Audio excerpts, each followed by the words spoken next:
जाने नो पूरी चरणी भागरिया जय देव जय देव।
तर तुम्हाला दुसरं काही तुम्ही काहीच आणू नका, तुमच्याजवळ जे आहे त्या पत्र पुष्पम फलम तोयम यो मे भक्त्या प्रयच्छति तद्यहं भक्तिपर्युमश्नामि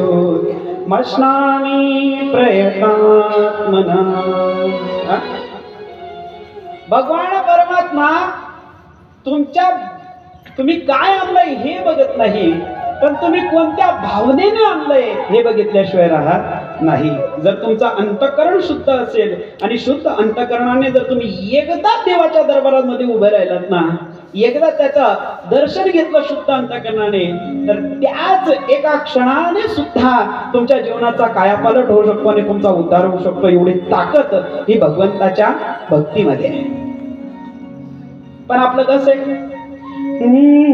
मनी नाही भाव मन देवा मला पाव। आपली परिस्थिती अशी, मंदिरात जातो, रात्र दिवस मंदिराच्या हेरदारा करतो, पण अंतःकरणामध्ये भाव नाहीये। मंदिरात देव बसलाय हेच आपल्याला मान्य नाही, म्हणून सांगावं लागतं हो मनी नाही भाव मन देवा मला पाव। देव अशान पावायचा नाही रे, देव काय बाजार भाजीपाला नाही रे, देव काय बाजार भाजीपाला नाही रे, देव काय बाजार भाजीपाला नाही रे। हो मनी नाही भाव मन देवा मला पाव, मनी नाही भाव मन देवा मला पाव। देव काय अशान हो देव काय अशान, देव काय अशान पावायचा नाही रे, देव काय बाजारात भाजीपाला नाही रे, देव काय बाजारात भाजीपाला नाही रे, नाही रे, देव काय बाजारात भाजीपाला नाही रे।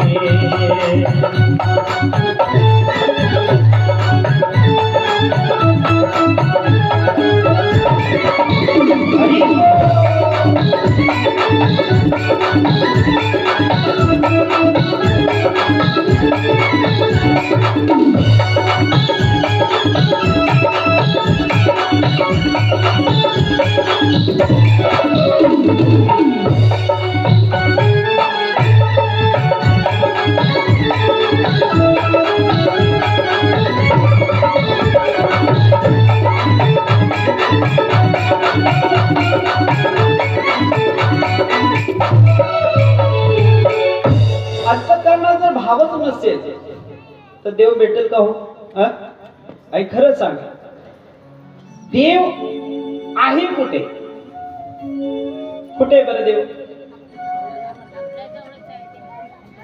आपल्या अंतःकरणात. हे सगळ्यांना माहिती आहे, पण हे केव्हा आठवतं? फक्त कथेमध्ये बसल्यानंतर. घरी गेलं की सगळे विसरून जातात तुम्ही. खरं तर देव आपल्यातच आहे, पण आपण तुझं आहे तुझं पासी बरी तू जागा बदलास. सगळं आपल्या जवळच आहे हो, पण आपल्याला ही माया अशी आहे भगवान परमात्म्याची की ती माया काय करते? सगळं विसर पडते.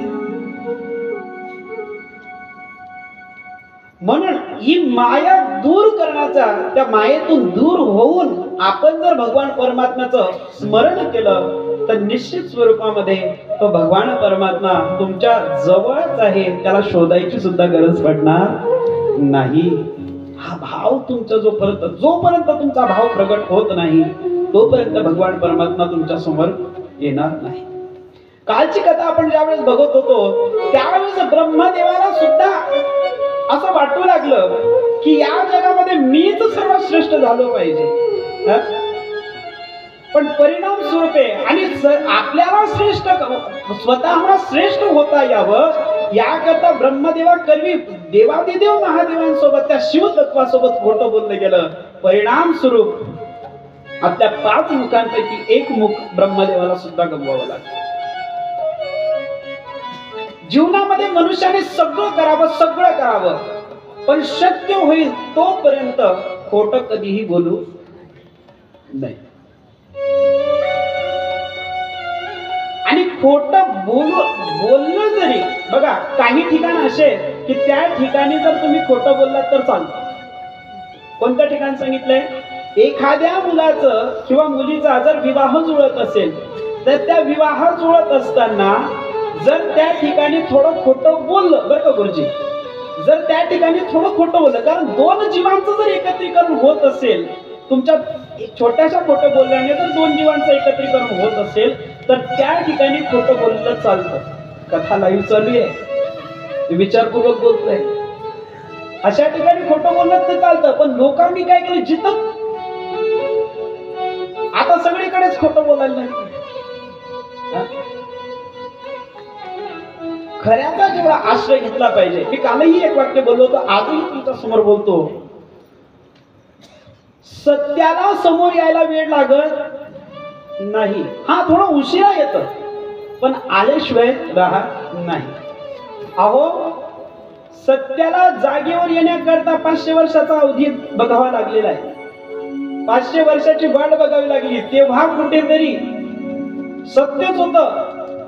पण काही विधर्मी लोकांनी त्याच्यावर आघात घातला आणि परिणाम स्वरूप माझ्या रामचंद्र प्रभूंना आपल्या स्वस्थानापासून किती वर्ष लांब राहावं लागलं?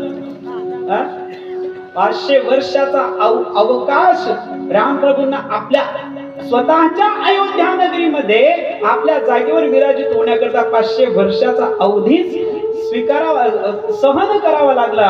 मग भगवान परमात्म्याच्या संदर्भाने जर लोक इतका हे करत असतील, जर भगवान परमात्म्याला त्रास देत असतील, तर आपण किस गलीने गलबल आहे, आपल्याला त्रास होऊ शकत नाही का?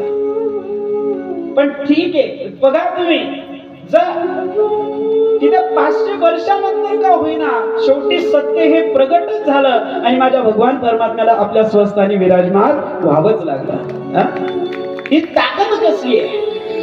खोट्या दिसताना चांगलं दिसतं, पण ते थोड्या वेळापुरतं चांगलं असतं. ब्रह्मदेवाला सुद्धा पश्चाताप झाला, पण ब्रह्मदेवाला माझ्या शिवजींनी सांगितलं की हे ब्रह्मा, तुम्ही या शिवतत्वासोबत खोटं बोललात ना, जा मी तुम्हाला शाप देतो की तुम्हाला संपूर्ण जगामध्ये श्रेष्ठत्व निर्माण करायचं होतं, सर्व जगात तुम्हाला पूजनीय व्हायचं होतं, पण मी तुम्हाला शाप देतो की इथून पुढे जगतामध्ये तुमची कोणीही पूजा करणार नाही. आणि परिणाम स्वरूप आजही आपण जर बघितलं तर तुम्हाला ब्रह्मदेवाचं मंदिर कुठेही बघायला मिळत नाही. मला सगळ्या देवतांची मंदिरं बघण्याकरता मिळतील, पण या भारतभूमीवर फक्त एकमेव पुष्कर या ठिकाणी ब्रह्मदेवाचं मंदिर आहे. बाकी कुठेही ब्रह्मदेवाचं मंदिर बघायला मिळत नाही. एकदा शिवांसोबत खोटं बोललं गेलं, पण ज्यांनी दृढ विश्वास ठेवला, श्रद्धायुक्त अंतःकरणाने महादेवांवर विश्वास ठेवला, असे श्री विष्णू भगवान परमात्मा, या विष्णूंना माझ्या देवादिदेव महादेवांनी आशीर्वाद प्रदान केला की तू या शिवतत्वावर विश्वास ठेवला ना, जा या संपूर्ण जगामध्ये लोक तुझी घराघरात पूजा करतील. आणि तेव्हापासून आज तागायत माझ्या शिवजींच्या आशीर्वादामुळे आजही आपल्या घरामध्ये आपण कुणाची पूजा करतो? भगवान विष्णूंची वेगवेगळ्या स्वरूपामध्ये त्यांची आपण पूजा करतो. आणि एवढंच नाही, देवादिदेव महादेवांनी त्या विष्णूंना सांगितलं की हे विष्णू, तू ज्याही वेळेस अवतार घेशील त्या त्या वेळेस तुझ्या अवतारामध्ये तुला ज्या ज्या वेळेस संकट पडेल किंवा अडचणी निर्माण होतील तर त्या अवतारामध्ये सहाय्य करण्याकरता मी स्वतः कोणत्या ना कोणत्या रूपाने तुमच्या सोबत राहील, हा भाव स्वतः महादेवांनी विष्णू भगवान परमात्म्याला सांगितला. आणि त्याचा परिणाम राम प्रभू बघा, भगवान विष्णू भगवान परमात्म्यांचे जेवढेही अवतार झाले ना, तेवढ्या प्रत्येक अवतारामध्ये माझे भोलेनाथ त्यांच्या सोबत आहे. प्रत्येक अवतारामध्ये राम प्रभूंचं चरित्र बघा. रामजी कोणाचा अवतार आहे?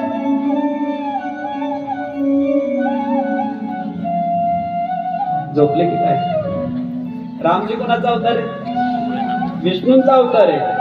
पण त्याच रामजींना ज्या वेळेस सीता शोधायची होती, त्यांच्यावर ज्यावेळेस संकट आलं तर त्यावेळेस त्या संकटातून दूर करण्याकरता महादेवांनी एक अवतार धारण केला होता. त्या अवताराचं नाव काय आहे? पवनपुत्र हनुमानजी.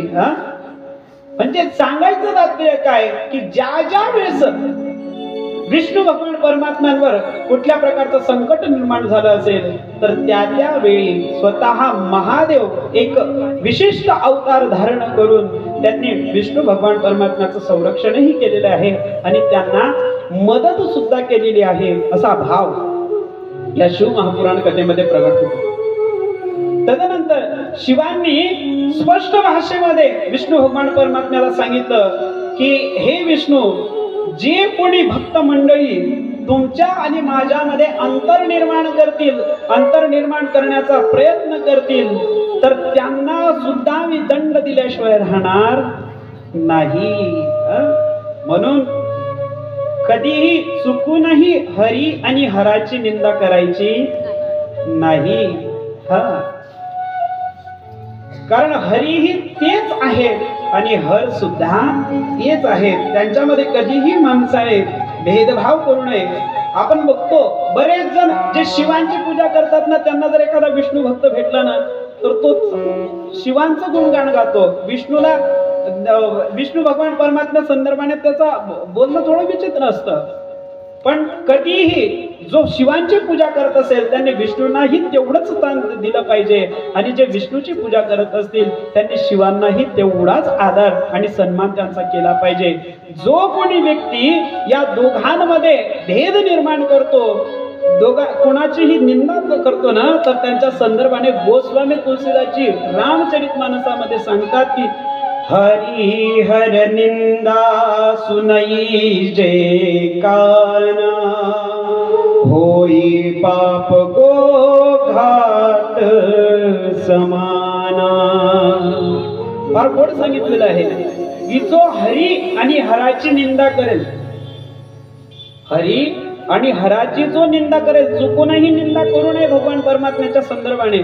जो हरी आणि हराची निंदा कानांनी जरी ऐकेल, हरी हर निंदा सुनाई जे काना, त्यांच्या संदर्भाने सांगितलंय होई पाप गो घात समाना.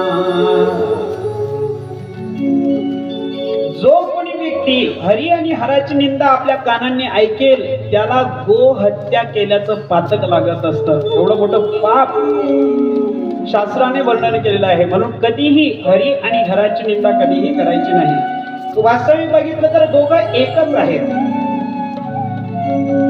हरिहरा भेद नाही नका करू वाद, एक एकाचे हृदय गोडी साखरेच्या ठाई. बघा, साखर आणि गोडवा कधी वेगळा केला जाऊ शकतो? साखरेतून गोडवा बाहेर काढला जाऊ शकतो का?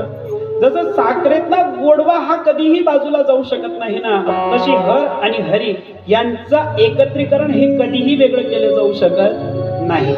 आपण ज्यांना आपलं इष्ट मानतो ते भगवान पंढरीनाथ, भगवान परमात्मा.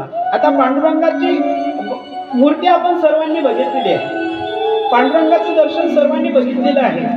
पंढरपूरला किती जण गेले इथं बसलेल्यापैकी? म्हणजे क्वचितच लोक आहे की त्यांनी पंढरपूर पाहिलेलं नाही. सगळ्यांनीच पंढरपूर पाहिलेलं. मग तुम्ही सर्वांनी जर पांडुरंगाला व्यवस्थित बघितलेलं आहे, पांडुरंगाचं मंदिर जर व्यवस्थित बघितलेलं आहे, तर मंदिरामध्ये गेल्यानंतर देवादिदेव महादेवांचं शिवलिंग कुठे आहे बरं? कुठे आहे? भगवान परमात्म्यांच्या डोक्यावर आहे. म्हणून तर आद्यगुरु शंकराचार्यांनी एक श्लोक निर्माण केला. तो श्लोक सर्व कीर्तनकार आपल्या कीर्तनाला सुरुवात करतात ना तेव्हा गातात. महायोग पीठे तटे भीमरथं वरं पुंडरीकाय दातं मुनीन्द्रे समागत्य तिष्ठन् तमानन्दकन्दं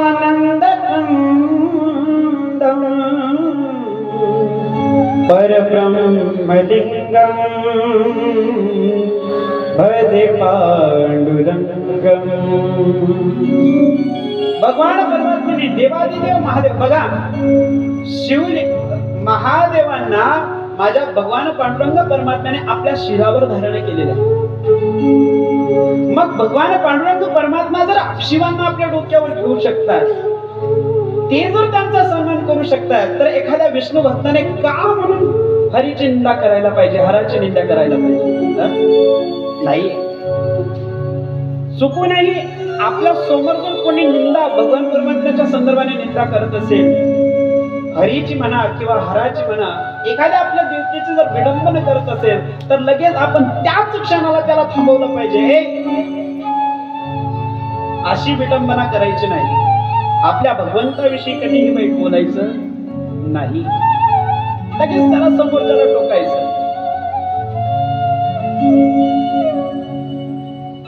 भगवान परमात्मा जर स्वतःमध्ये भेद मानत नसतील, तर मग आपण कोण आहेत त्यांच्यामध्ये भेद निर्माण करणार? विष्णू भगवान परमात्म्यांनी महादेवांनी ज्यावेळेस विष्णू भगवान परमात्म्याला सांगितलं की तुम्ही ज्याही वेळेस अवतार घ्याल त्या प्रत्येक अवतारामध्ये मी तुम्हाला सहकार्य करण्याकरता राहील, ही बाब भगवान विष्णूंनी ऐकली. आणि विष्णू भगवान परमात्मा भगवंताला, महादेवांना म्हणतात, त्या शिवतत्वाशी चर्चा करतात की हे प्रभू, तुम्ही जर असेच निर्गुण स्वरूपामध्ये राहिलात तर कदाचित आम्हाला तुमची भक्ती करता येणार नाही. म्हणून तुम्ही आपल्या या निर्गुण स्वरूपाचा त्याग करा आणि तुम्ही सगुण रूपामध्ये या, असा भाव ज्यावेळेस विष्णू भगवान परमात्म्याने शिवांसमोर प्रगट केला शिवतत्वासोबत, तर त्यावेळेस देवादिदेव महादेव हे लिंग स्वरूपामध्ये प्रगट झाले. मी काल तुम्हाला सांगितलं, भोलेनाथ स्वतः लिंग स्वरूपामध्ये प्रगट झाले, पण या ते लिंग ज्यावेळेस जमिनीवर जाऊ लागलं तर पृथ्वी माता सुद्धा त्याचा भार सहन करू शकणार नव्हती.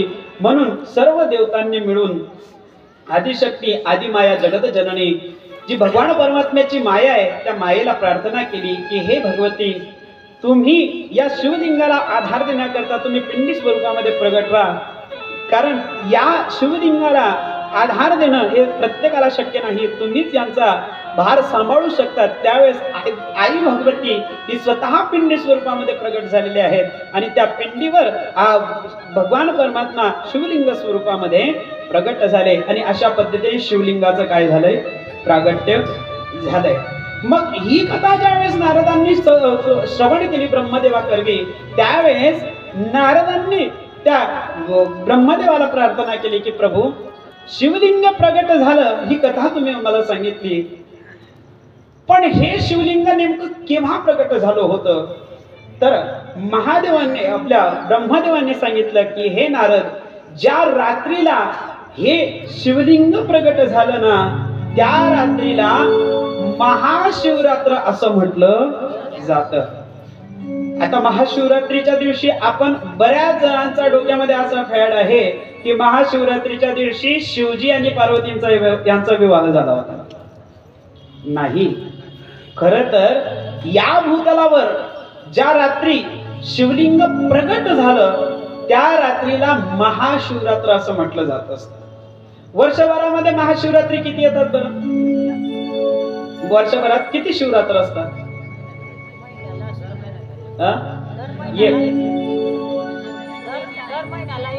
दर महिन्याला एक असते. कॅलेंडर जर नीट पाहिलं तर कळेल आपल्याला. बऱ्याच जणांना फक्त एकच माहितीये महाशिवरात्र, पण प्रत्येक महिन्याला शिवरात्री येते. पण या शिवरात्रीमध्ये 12 महिन्याच्या 12 शिवरात्री आहेत, पण ज्या शिवरात्रीला देवादिदेव महादेव लिंग स्वरूपामध्ये प्रगट झाले ना, त्या शिवरात्रीला अनन्यसाधारण महत्व आहे. म्हणून तिला कोणती शिवरात्र म्हटली जाते? महाशिवरात्र असं म्हटलं जातं. आणि या महाशिवरात्रीच्या दिवशी जो देवादिदेव महादेवांचं रात्री 12 नंतर पूजन करतो, त्याला मृत्यूनंतर साक्षात शिवलोकाची प्राप्ती होत असते, असा भाव शिवमहापुराण तुम्हाला सांगतो.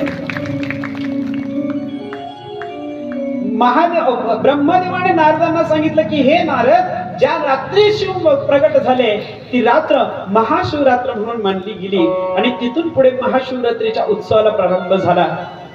आणि ही नारदांना सांगितली की जो कोणी व्यक्ती या महाशिवरात्रीच्या दिवशी देवादिदेव महादेवांचं मनोभावे पूजन करतो, त्यांना आवडणाऱ्या गोष्टी त्यांच्यावर समर्पित करतो, तर त्या व्यक्तीला साक्षातच भोलेनाथ भगवान परमात्म्याची कृपा त्याच्यावर होत असते आणि त्याला मरणोपरांत शिवलोकाची प्राप्ती होत असते, असा भाव ज्यावेळेस नारदांसमोर ब्रह्मदेवाने प्रगट केला, त्यावेळेस नारदांनी ब्रह्मदेवाला प्रश्न केला की प्रभू, आतापर्यंत शिवलिंग प्रगट झालं, ज्या रात्रीला प्रगट झालं तिला महाशिवरात्र म्हटले जाते, पण प्रभू आतापर्यंत तुम्ही आम्हाला शिवलिंग प्रगट कसं झालं हे सांगितलं, पण या शिवलिंगाचं आम्ही पूजन कशा पद्धतीने केलं पाहिजे, कृपा करून तुम्ही हेही आम्हाला स्पष्टपणे आणि विस्तारपूर्वक सांगावं, असा भाव नारदांनी प्रगट केला.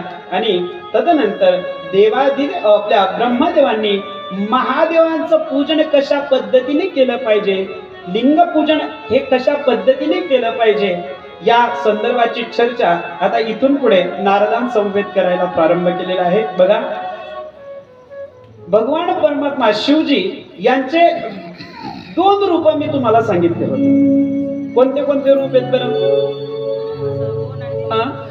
एक निर्गुण आणि एक सगुण. सगुण रूपामध्ये सुद्धा 2 प्रकार. महादेवाच्या संदर्भाने सगुण रूपामध्ये सुद्धा 2 प्रकार पडतात. निर्गुण स्वरूपाचं तर मी तुम्हाला सांगितलं, बिनु पद चल ही सुनही बिनु काना, कर बिनु कर्म कर ही विधी नादा. पण सगुण रूप जरी भगवान परमात्म्याचं बघितलं तर महादेवांचं सगुण रूप सुद्धा 2 प्रकारचं आहे. एक पहिलं सगुण रूप आहे ते म्हणजे शिवलिंग स्वरूपामध्ये देवादिदेव महादेव, आणि दुसरी जी सगुण मूर्ती आहे भगवान परमात्मा शिवांची, तर ती खूप सुंदर आहे. जे आपण फोटोमध्ये भोलेनाथांना बघतो ना, ते भोलेनाथ म्हणजे हे भगवान परमात्मा शिवांचं दुसरं सगुण रूप आहे. आणि या सगुण रूपांचं वर्णन फार गोड केलं जातं. कसे आहेत भगवान परमात्मा शिवजी, कसं आहे रूप त्यांचं, खूप गोड वर्णन केलेलं आहे. शिवजींचं सगुण रूप कसं आहे आपण बघतो. आपण निरंतर भगवान परमात्म्याच्या आरती सुद्धा म्हणतो. या आरतीमध्ये जे वर्णन केलेलं आहे ते सगुण रूपाचं वर्णन केलेलं आहे. शिवजींचं सगुण रूप जसं आपण स्वरूप दोन पूजा सांगितल्या शिवजींच्या, एक स्वरूप पूजा आणि लिंग पूजा. मग पूजन कशा पद्धतीने करावं हा भावही आपल्याला बघायचंय. पण आधी हे दोन स्वरूप कोणते त्याच्या संदर्भाची चर्चा आपण थोडक्यामध्ये या ठिकाणी बघण्याचा प्रयत्न करूया.